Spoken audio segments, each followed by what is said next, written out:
건강 광자를 어떤 거를 딱 하다가 이식받고 오래 지나신 분도 있을 거고 또 얼마 안 되신 분도 있을 거라서 면역 억제제 복용하기를 지목을 했는데 다 복용하시잖아요. 그래서 저기를 잘 복용하기. 네. 저기 원래 이제 면역 억제제와 합병증 이런 게 있었는데 그런 것보다 이런 게 좋은 것 같아요. 면역 억제제 잘 복용하기. 그래서 어떻게 하는 게 잘 복용하는 거고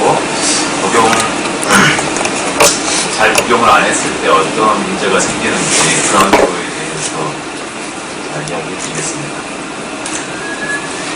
좀 사진이 무섭죠. 저는 이 사진 보고 되게 무서웠는데 우리 환자들이 되게 한 15개 정도, 15가지 정도 약을 복용하시거든요. 그래서 이 사람처럼 너무나 많은 약을 복용하고 계시죠.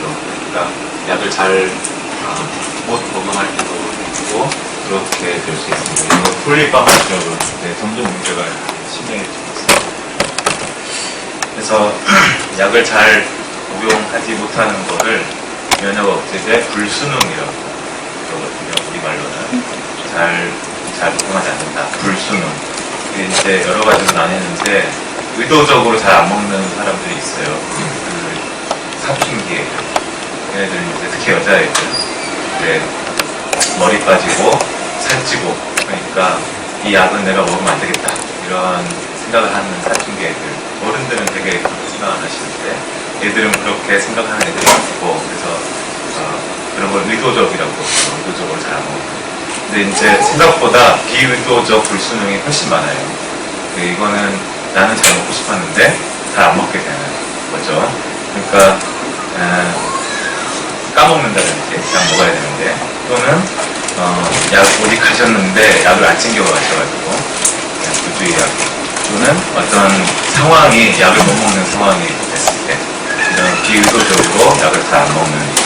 그래서 우리가 이제 어떤 경우에 불순응이라고 생각하냐면 의뢰 오실 때 약물 농도를 매번 재시잖아요. 근데 너무 낮은, 우리가 평소에 생각했던 것보다 너무 낮은 농도가 나왔을 때 잘 안 드셨구나 생각을 하고 또 이제 복용을 놓쳤다고 보실 때 약물 개수가 남았어요 이러실 때 잘 안 드시는구나 이렇게 생각을 합니다.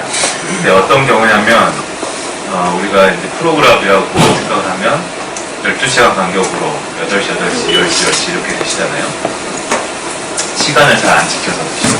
그것도 불순응 중에 하나인데 그러면 이제 10시에 먹어야 되는데 9시에 먹으면 잘 먹은 거냐. 그거는 이제 잘 먹었다고 생각합니다. 그게 이제 먹어야 되는 시간 중에 앞뒤로 2시간 정도까지는 잘 드셨다고 생각을 이제 할 수 있고 그것보다 더 늘어나면 언어셉터블한 거죠. 받아들이기 힘들다. 잘 못 드시는 거죠. 그리고 가끔 우리가 이제 외래에서 처방한 용량하고 다르게 드시는 분들이 있으세요.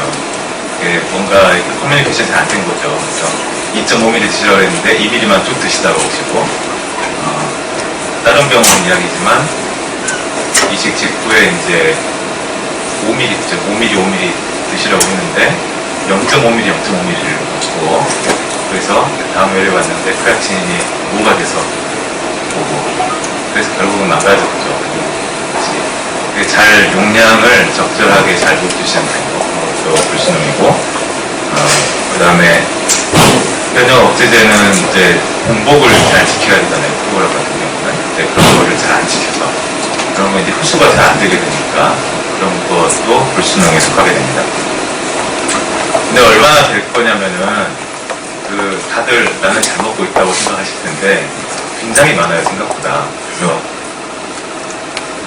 보통 신장 이식 후의 환자들 중에 한 20, 30% 정도는 여기에 속한다고 생각합니다. 여러 연구들에서 보면 어떤 연구에서는 거의 50% 이상의 환자가 잘못 복용하고 계시는 것도 있었고 보통은 한 20, 30% 정도의 환자들이 약을 잘 못 드시는 걸로 생각을 하고 있습니다.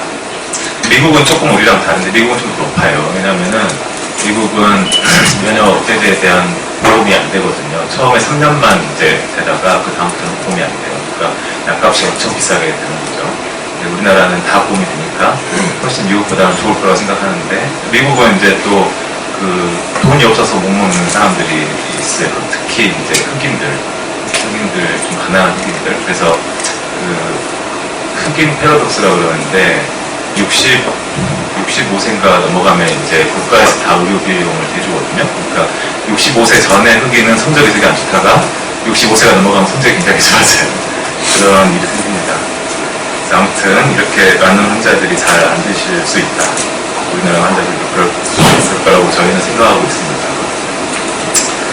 그 아까도 말씀드렸지만은 그 의도적으로 잘 안 먹는 것보다 의도적으로 잘 안 드시는 경우가 훨씬 많아요. 이렇게 62%가 비의도적이고 16%, 13%가 의도적으로 잘 안 먹는 거예요.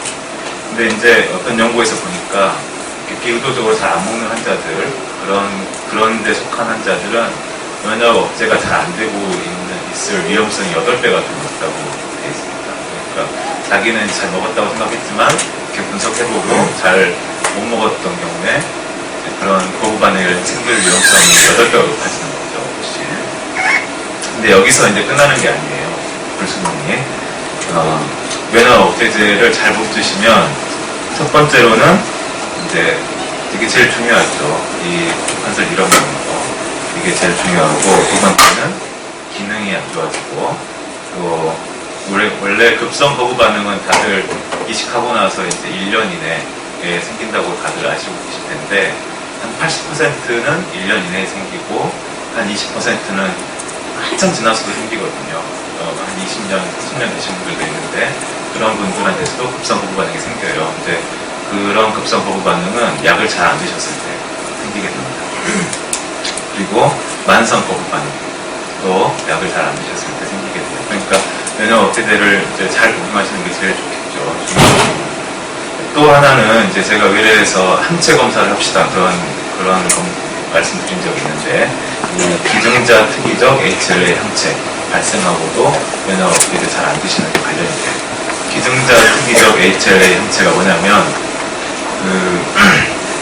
우리가 이식하기 전에 기증자랑 나랑 몇 개가 잘 맞느냐 이런 거 따지잖아요. 우리나라는 6개를 이제 지금 검사하고 있는데, 사실은 그것보다 더 많은 거를 이제 해봐야 되거든요. 그래서 8개, 최소한 8개 정도는 해봐야 되는데, 우리나라는 그 뒤에 2개가 검사 도움이 안 되니까 아예 안 하고 앞에 6개만 하는데, 나랑 이제 그게 이제 나와 남을 구분하는 내 면역 체계에서 그 HLA라는 것이 면역 체계에서 나와 남을 구분하는 거예요. 그래서 그게 잘 안 맞으면 우리 몸에서 그 안 맞는 거에 대한 항체가 생기거든요. 항체가 생겨서 콩팥을 공격하게 됩니다. 콩팥에는 기증자의 HLA가 있는 거고, 내 몸은 그 나랑 다른 HLA를 이식을 하게 돼요. 면역 체계가. 그래서 그런 것들을 억제시켜주려고 면역 억제제를 복용하는 건데, 이제 잘 안 드시면 그게 이제 내 몸에서 항체를 만들게 되는 거죠. 마치 감기 걸리면 항체가 생기면서 감기 바이러스를 공격하는 것처럼, 이렇게 기능자 특이적 HLA 항체가 생기면 콩팥을 공격하게 돼요. 그래서 만성 거부 반응이랑 매우 깊은 관련이 있을 거라고 지금 생각하고 있습니다. 이런 것들이. 그래서 아까 말씀드린 것처럼 기증자 특이적 항체가 생기면, HLA 항체가 생기면 항체 백외성 거부 반응이라는 게 생기거든요.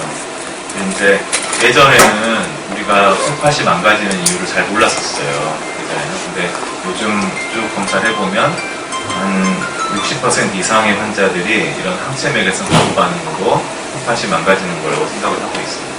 그 외에 이제 원래 사후치신염이 재발한다든지 다른 내외과적 문제, 또 바이러스 문제 이런 것들이 있을 수 있는데, 가장 중요한 원인은 항체 백외성 거부 반응 때문에 콩팥이 망가지는 거거든요. 이 64%의 항체 백외성 거부 반응, 그러니까 전체 망가지는 것 중에 3분의 2 정도가 항체 백외성 거부 반응 때문에 망가지는 건데, 그 중에 반 정도가 약물의 불순응, 면역 억제제 잘 안 드시는 경우에 생기게 됩니다. 그러니까 콩팥이 망가지는데 얼마나 약을 잘 안 드시면 중요한지 아시겠죠. 약을 잘 드셔야 될 텐데 어떤 경우에 우리 환자들이 약을 안 드실까 이렇게 연구들을 많이 하고 있어요. 보면 매일 약을 복용해야 되기 때문에 또 한 번에 너무 많은 1ml짜리 5개씩 이렇게 복용하거나 7개, 8개 드시는 분들도 있으시잖아요. 그런 경우에 또 저녁에 약을 드시는 경우에 또 잘 안 드신다고 하더라고요. 그다음에 주중보다 토요일 날은 잘 까먹고, 그다음에 나이가 젊은 이 청소년 애들, 그다음에 뭔가 내 삶의 만족이 좀 떨어지는 흑인들이 그런 환자들은 그래서 잘 생긴다고 했습니다. 근데 어떻게 이 불순응을 확인할 것이냐, 그 방법이 없어요, 사실은. 저희가 그런 거를 외래에서 약 잘 드셨냐고 여쭤보고 그렇게 하는데 그게 굉장히 적절하지 못한 방법이죠. 뭔가 정확한 방법은 아니잖아요. 근데 아직까지 이런 약을 잘 드시는지 여부를 확인할 객관적인 좋은 방법이 없습니다.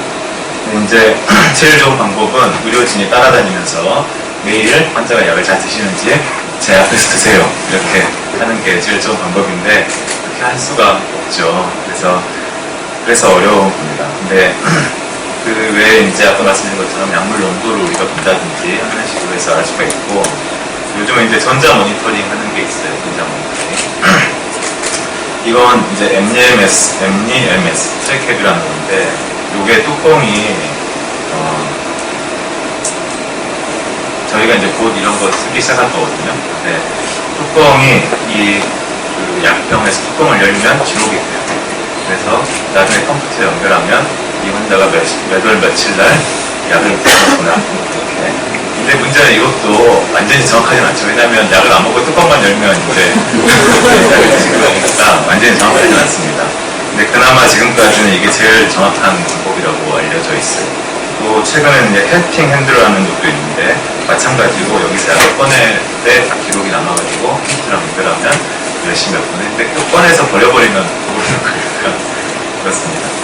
그리고 이제 환자분들이 딱 그 의뢰 기간만 맞춰서 약을 받아가시면 약이 남았을 때 그럴 수가 있겠죠. 본인이 내가 잘 못 먹었다고 생각이 되면 알려주시는 게 제일 좋습니다. 그럼 어떻게 복용할 것인가? 내가 사실은 옛날에 이식하시고 퇴원하실 때 다 교육을 받으셨었던 거죠. 어떻게 공복은 어떻게 시키고 어떻게 할 것인지. 근데 이제 이거를 매번 저희가 원래 해드리면 좋을 텐데 매번 해드릴 수가 없어서 이런 걸 만들었어요. 하이차트. 이 핸드폰, 스마트폰으로 가지고 계시는 거죠? 대부분. 그래서 스마트폰이나 컴퓨터 인터넷상에서 이 http://highchart.tv/6tw 이거를 치면은 이 대문자입니다. 대문자. 소문자로 치면 안 나오고요. 대문자인데 이걸 치면은 이런 게 이제 떠요. 근데 이거를 지금 가져오셔도 됩니다. 우리 외래 설명 간호사나 또는 코디네이터, 우리 심장 코디네이터 거기한테 내 핸드폰으로 문자로 보내주세요. 그러면 여기 문자로 가요. 그래서 여기 클릭만 하면 자동으로 여기로 이제 들어가게 되어 있습니다. 어떤 내용들이 있냐면 저희가 이제 면역 억제제 내용 말고도 생활을 어떻게 할 것인지, 식사랑 이런 거 어떻게 할 것인지 이런 것들이 다 여기. 요건 이제 UTW는 면역 억제제만 있고 그 외에 생활이나 식사나 이런 게 다 이런 동영상으로 만들어져 있어요. 너무 길면 잘 안 보게 되니까 한 10분 내외로 해가지고 여러 개로 만들어 놨는데 여기에 이제 장기 이식으로 인한 변화, 그다음에 거북반응 거면 굉장히 좀 약간 전문적인 내용도 많이 들어 있습니다. 그래서 다른 병원에 이게 이제 저작권이 없거든요. 저작권 서울대병원인데 널리 퍼지기를 바라니까 아무나 다 쓸 수 있는 거라서 다른 병원 선생님이 이걸 보고 나도 많이 배웠다 이렇게 하시기도 하시던데, 그래서 면역 억제제, 일반적인 면역 억제요법, 약품별 복용 방법과 주의사항, 농도 검사를 왜 하는지 이런 내용이 다 여기 들어있어요. 그래서 핸드폰으로 보시고 보시면 이렇게 되어 있습니다. 잠깐 볼게요. 약품별 복용 방법과 주의사항. 타크롤리무스, 프로그램 한정의 단위는 1mg, 0.5mg이며 타크로벨 한정의 단위는 1mg, 0.5mg, 0.25mg입니다. 복용 방법은 1일 2회 12시간 간격으로 공복에 복용하는데 공복은 직전 1시간 또는 식후 2시간을 의미합니다. 그리고 아르바그람 한정의 단위는 0.5mg, 1mg, 5mg이며 1일 1회 공복에 복용합니다. 부작용으로는 감염 위험 증가, 혈당 상승, 혈압 상승, 탈모, 심기능 장애 등이 있으며 물량 사용 시 붓고, 손떨림, 손이나 발의 감각 이상, 불면 등이 나타날 수 있습니다. 피해야 할 음식에는 자몽과 자몽 주스가 있으며 아침에 타크로리무스를 복용하기 직전에 양배, 혈중 농도를 측정하여 다음 용량을 결정해야 합니다. 사이클로스포린 살리몬과 사이클-N 한정의 단위는 1mg과 25mg입니다. 복용 방법은 1일 2회 12시간 간격으로 일정하게 복용하는데 식사와 관계없이 일정한 시간에 복용합니다. 이 식사분 얼마짜리인데 1분만 살펴보겠습니다. 훨씬 많은 내용이 들어있으니까 그 설명 간호사한테 문자로 보내달라고 하셔가지고 다들 잊어먹을 때쯤에 한 번씩 다시 보시고 그래가지고 잘 드시기 바랍니다. 또 하나는 저희가 이제 여러분들한테 우리 환자분들한테 이거 아직 그 구글 플레이에 올리진 않았는데 지금 거의 완성되고 있습니다. 그 20환자에 특화된 모바일 어플리케이션을 만들고 있어요. 그래서 이게 모바일 어플리케이션이 되게 많잖아요. 약 알람만 시켜주는 시간 맞춰가지고 알람만 해주는 어플리케이션은 여러 가지가 있습니다. 근데 이게 다 우리 이식 환자들한테 잘 안 맞거든요. 또 우리 환자들 중에 다른 병원의 약대구에서 만든 어플리케이션 쓰시는 환자분들도 있다고 제가 들었었는데 그래서 저희가 이런 거를 만들었습니다. 이식 환자를 위한 서울대학교병원 의학도우미, 영어로는 어드히어 도우미 이런 건데요. 그래서 기능이 여러 가지가 있어요. 그 기본적으로는 이제 알람 기능을 했고 그 다음에 자기가 약을 복용했으면 체크를 할 수 있게 복용할 때 체크를 할 수 있는 그런 기능이 있고 그 다음 나중에 자기가 얼마나 잘 복용했는지 그런 통계를 확인할 수 있는 기능이 있고 또 각각 약제들에 대한 설명도 있고 검사 결과들을 여기다 입력을 해서 나중에 쭉 볼 수 있게 해놨거든요. 근데 원래는 좀 더 편하게 하려고 저희 병원에 EMR하고 차트하고 연결시켜가지고 검사 결과가 나오면 여기로 자동으로 다 들어가게 해드리려고 했는데 보안상, 병원 보안상 그건 안 된다고 그래가지고 자기가 이제 지금 수첩에 쓰시잖아요. 그런 것을 여기다가 이제 입력을 하실 수 있게 해놨고 그러면 나중에 검사 결과를 쭉 보실 수 있게 되어 있습니다. 그래서 면역 억제제를 이제 20환자 특화된 거니까 쭉 이렇게 보고 알람 설정할 때 또 그 외의 약들도 많이 드시잖아요. 그런 거는 직접 입력해서 약을 넣으실 수 있게 해놨습니다. 그래서 이렇게 원래 여기가 색깔이 이렇게 안 되어 있는데 회색으로 되어 있는데 약을 드셨으면 약 누르면 이렇게 색깔이 바뀌고 기간을 설정해서 약을 제가 본인이 얼마나 잘 복용하셨는지 이게 0%면 나뭇잎이 하나도 없어요. 100%면 더 많아지고 이런 식으로 되어 있습니다. 그리고 복용 알람 중에 이게 이제 그 다른 약들하고 좀 다르게 면역 억제제는 격일로 드시기도 하고 우리 PD 같은 경우는 격일로 드시기도 하고 그렇잖아요. 그래서 격일 설정도 할 수가 있게 해놨고 그다음에 기간 설정도 할 수 있게 해놨고 뭐 여러 가지 좀 보통 저기랑 복약 알람 어플리케이션 좀 다르게 이제 저희가 신경 써가지고 그리고 약도 이게 이제 알람 타입인데 그냥 약 드세요가 아니고 사실은 여기서 약 드세요지만 나올 때는 자기가 입력한 약 이름이 같이 나와요.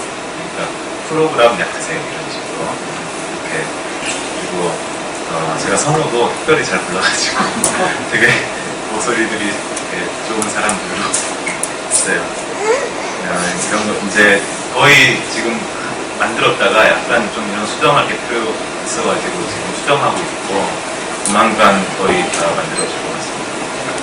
그리고 이제 본인이 드시는 약들에 대해서 설명도 이렇게 들어있고 이 검사를 이게 지금 이제 제가 시험에서 해보면서 산화독 입력 안 해서 그러는데 쭉 자기가 이제 검사 결과를 입력해놓으면 날짜 순으로 쭉 이렇게 나중에 보실 수 있게 되어 있습니다.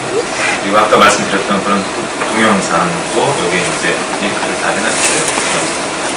이쪽으로 들어가셔서 바로 보실 수 있게 식사요법이나 일상생활 이런 것들 다 들어가 있습니다. 감사합니다.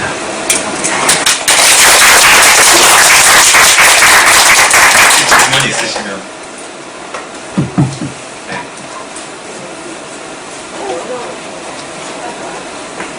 다른 경우 가능한지 해당이 그럼 네. 네. 간은 약간 신장하고 달라요. 간은 신장이식 환자들은 이제 그 신장은 훨씬 면역 유발을 많이 하고 내 몸에 면역 체계에 뭔가 자극을 많이 줍니다. 간은 조금 덜 신장은 비슷해요. 간은 조금 덜하고 근데 이제 그래서 예전에는 이렇게 신장 이식하기 전에 우리가 기능자랑 잘 맞는지 검사하고 간을 안 했었거든요. 그랬었는데 요즘은 이제 정차 간도 그런 게 중요해지고 있습니다. 예전에 생각 안 했고 지금은 다 중요하다고 똑같이 신장하고 똑같이 중요하다고 생각하고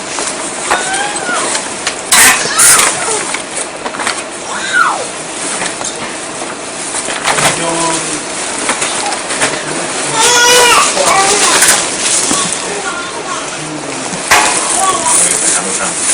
저희가 공동 연구를 많이 하거든요. 다른 병원, 세브란스, 아산포성 이런 데들하고 공동 연구하고 연구자 미팅 연구를 하는데 보면 원칙이 안 맞는 거를 굉장히 많이 해요.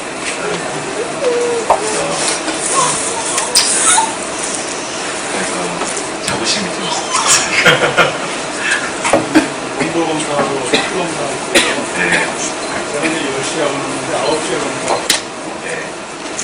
9시에 검사를 하고 10시에 약을 먹는데 9시에 검사를 합니다. 그러면 9시에 검사를 하고 식사를 하고 시간 지키기 위해서 10시에 약을 또 먹거든요. 네. 근데 뭐 어쩔 수 없는 경우는 네. 약 시간을 지키는 게 더 중요합니다. 그러니까 이제 그 검사를 1시간 전에 해도 되냐 이 말씀이시죠? 아니죠. 저 공복을 못 지킨다는 얘기죠. 아니, 안 됩니다. 이걸 검사를 9시에 하고 식사하고 10시에 가고 식사하고 약을 먹어야 되거든요. 그러니까 이제 공복 지키는 건 프로그램만 지키시면 돼요. 프로그램. 네. 나머지 약들은 안 지키셔도 돼요. 그러면 그다음 아침에 공부가 있어야 되거든요. 일찍 드셔야 돼요. 이제 피검사 9시에 하니까 일찍 먹을 수가 저기 없어요. 때문에, 혈당 검사 때문에. 그리고 이제 아침에 금식하고 피검사하는 이유는 혈당 때문에 그렇거든요. 혈당 검사 때문에. 그래서 의뢰 오실 때 피검사 보면은 혈당이 다 저희가 보고 있는데, 이제 그래서 공복을 하시고 오셔서 피검사 하셔야. 피검사를 하고 이제 아침을 먹잖아요. 네. 아침을 먹고 1시간 늦게 드세요. 약을 1시간 네. 늦게 그렇죠. 그러시면. 이게 피검사가 피검사가 중요하면 집에서 피검사 해온 거를 갖고 오면 저희 환자 중에 한 명은 그렇게 하는 환자가 있어요. 네, 지방인데요. 네, 고3이어가지고. 그래서 이제 얘는 아침에 원래 지방체열 했는데, 와서 체열했었는데, 고3이라든지 학교에 더 공부해야 되니까 지방체열에서 거기서 체열하면 엄마가 가지고 이제 아이스박스에 담아가지고 가지고 오셔가지고 접수를 하시더라고요. 그 지방 같은 데거든요. 그 다른 병원에 타 병원에서 혈당이나 뭐 이런 거 체크해 갖고 서로 그 병원끼리 공유하는 그런 시스템도 혈당 같은 거는 그때는 가능하거든요. 근데 이제 피검사 결과를 우리 병원이랑 다른 병원이랑 공유를 하면 좋으시겠다 그런 것이잖아요. 근데 그거는 이제 원천적으로 불가능하죠. 왜냐하면 그렇게 하려면은 각 병원의 시스템이 다 공유가 돼야 되는데 그게 안 되니까.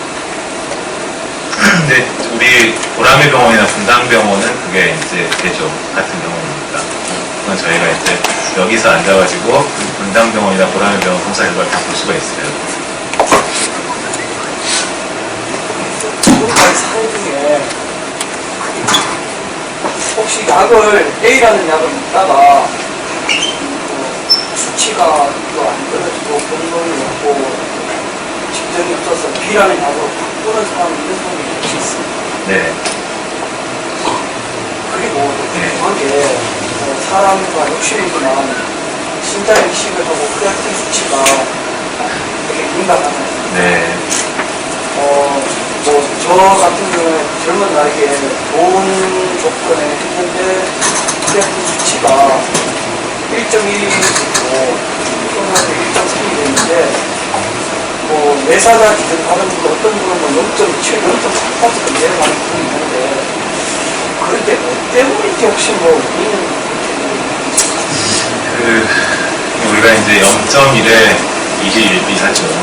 오실 때 1.1이었다가 1.2 되면 한숨 쉬고 또 1.1 되면 좋아하고 그러는데 사실 이제 0.7과 1.2는 매우 차이가 큽니다.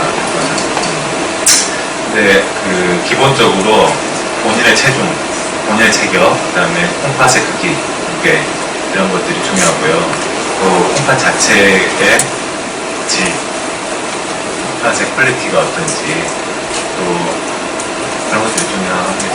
또 내사자 같으면 예를 들어서 우리 한 40몇 킬로 된 여자분이 남자 내사자 24살짜리 남자 한 80kg짜리 내사자의 콩팥을 받았어요. 그러면 보통 콩팥은 크기가 무게가 100에서 150g, 120에서 150g쯤 하거든요, 하나가.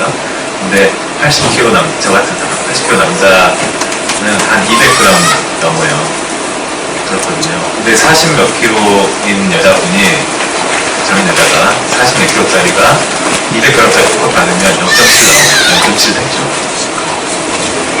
네, 또 이제 가끔 콩팥 2개를 받는 경우도 있어요. 아주 연세 많은 기증자의 콩팥 2개 말고 그런 경우에는 콩팥이 별로 안 좋으니까 2개 한꺼번에 주는 건데 꼬맹이의 콩팥 2개를 받는 경우가 있거든요. 그런 경우는 이제 콩팥이 점점 커요. 이식하고 나면. 그러니까 보통 콩팥 크기가 이렇게 장경으로 따져보면 11cm, 12cm 정도 되거든요. 장경으로. 제일 작은 쪽이. 꼬맹이들은 한 4cm, 3cm 이런데 너무 작고 그러니까 이제 2개를 한 명한테 주게 되는데 그게 이제 나중에 해보면 점점 커가지고 10cm가 되거든요. 그러면 자기는 2개 콩팥을 가지고 있는 거예요. 그러면 훨씬 기능 좋게 그런 크레아틴 수치는 이제 기능을 하는 건데 그럴 때 훨씬 좋게 나타나는 거죠. 그러면 저희 문화 그렇게까지인데 계속 그게 큰 질문이 좀 있습니다. 아니 오른 건 잘 안 커요. 그러면 저는 한국에서 4주마다 경험하는데 수치가 한 달 사이에 1.2가 1.3만 왔다가 1.5까지 올라갔다가 또 1.2까지 계속 이렇게 왔다 갔다 하는 게 있습니다. 1년 한 8개월 됐는데 그리고 심적으로 부담도 되는데 왜 계속 이렇게 이루어지는지 아니 되게 이제 랩 에러가 제일 많은데요. 검사 결과가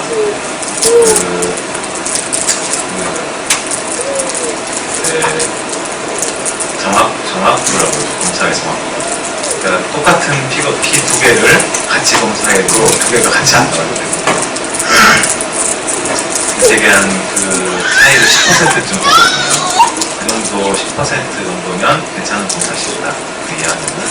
그러니까 똑같은 피 2개를 검사했는데 하나는 1.1이면 하나는 1.21 이렇게 나올 수 있다는 거예요. 그러니까 그 정도는 우리가 외래에서 볼 때, 그래서 이제 0.1 올라가면 슬퍼하고 0.1 내려가면 좋아하는데, 그게 별로 의미가 없다는 거죠.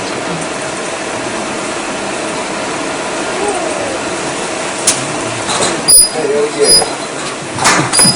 요새 여기 20받은 옛날 여기 20받은 사람인데, 저는.